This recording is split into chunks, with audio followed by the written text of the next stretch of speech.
It's been 3 years since I started doing crusades and conferences. Every year it gets bigger.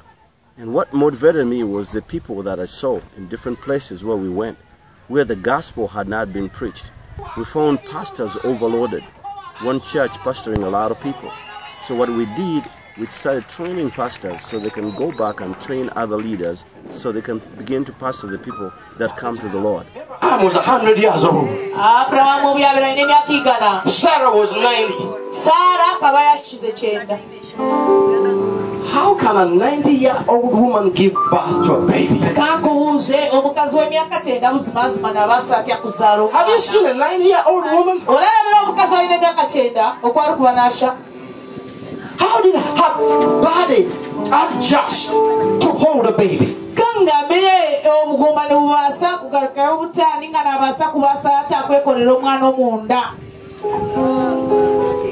No wonder when Sarah received the message, the Bible says she laughed.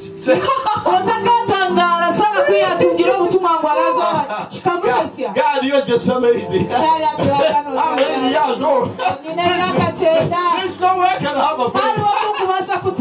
Leave alone breastfeeding a baby. These things here can't work anymore.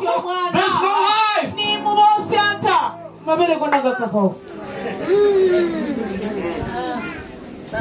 With God, all things become possible.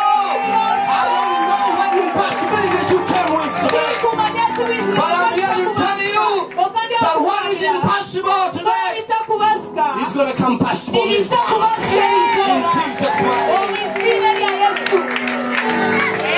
Amen.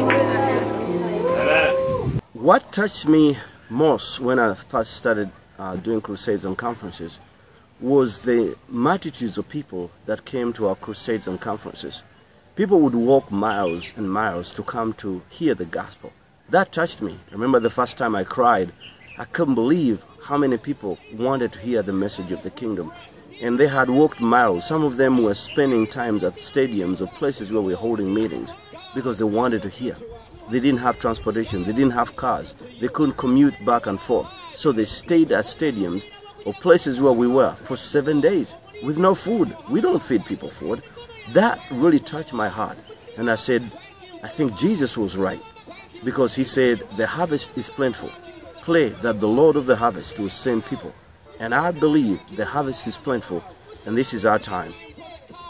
The last crusade we had, I was really touched by a lot of people that came to our crusade. It was a place where people don't live close to each other, but they managed to come to the crusade and the conferences, spent days after day coming to the crusade. I remember one woman who was married to a doctor. She had been bleeding for months.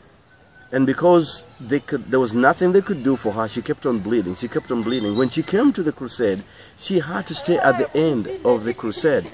You may be wondering how you can get involved. There's so much to do. I've started going to South Sudan. I've been to South Sudan, and God has opened up doors where we could take the gospel to people who were forced to become or practice Islam when they were Christians. God is opening up doors. I'm teaming up with local pastors to begin to reach it even in South Sudan and even in Uganda. So there's more we can do, but I can't do it by myself. I need people to stand with me. Please consider teaming up with me so we can reach Uganda, South Sudan, and even other African countries with the gospel of the kingdom. We do crusades and conferences.